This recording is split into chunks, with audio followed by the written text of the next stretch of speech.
Bonjour, nous voilà dans le second module de gestion de groupe.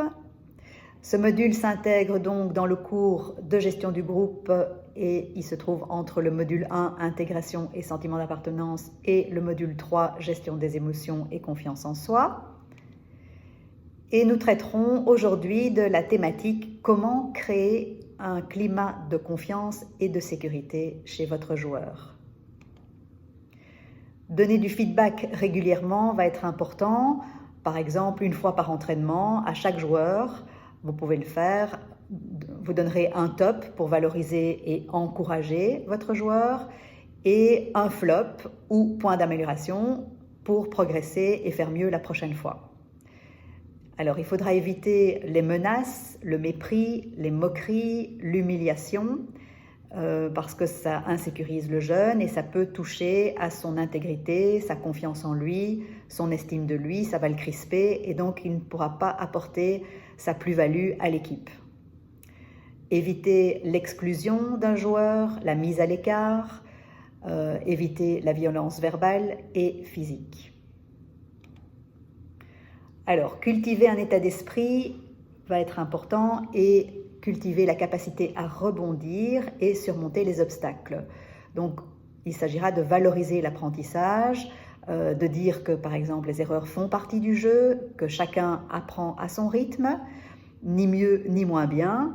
Et la culture du fighting spirit, c'est mode défi. Donc, mode défi, on a une difficulté, on la surmonte, c'est égal à un progrès. Le mode panique, ça c'est pas le fighting spirit, c'est une difficulté, on a tendance à se décourager, se juger et abandonner. Donc vraiment, c'est important de cultiver le fighting spirit mode défi. Comment? En créant des contenus d'entraînement variés, dynamiques, avec du feedback, comme on a vu précédemment, avec des challenges et des exercices qui bougent pour stimuler le fighting spirit. Donc la communication est le point suivant, donc c'est le pouvoir des mots. Donc travailler votre façon de communiquer est très importante. Vous aurez des joueurs plus motivés, qui auront envie de se donner et qui fera monter l'équipe en puissance. Quelques exemples ici que je vous invite à lire au fur et à mesure. Je vais en lire quelques-uns avec vous. Ce sera important d'en prendre note, de prendre note de ceux qui vous parlent et de prendre l'habitude de les avoir avec vous sur une feuille sur le terrain pour entraîner cette habitude et cette nouvelle façon de communiquer qui sera constructive et qui ouvre le champ des possibles. Donc par exemple, ne dites pas « cette équipe est moins bien classée, vous n'avez pas le droit de perdre ce match ». Ça va crisper les joueurs, ça va les tendre et du coup, ils ne seront pas dans leur plein potentiel. Dites plutôt, cette équipe est moins bien classée, nous allons rester mobilisés, centrés sur nos forces et jouer notre jeu.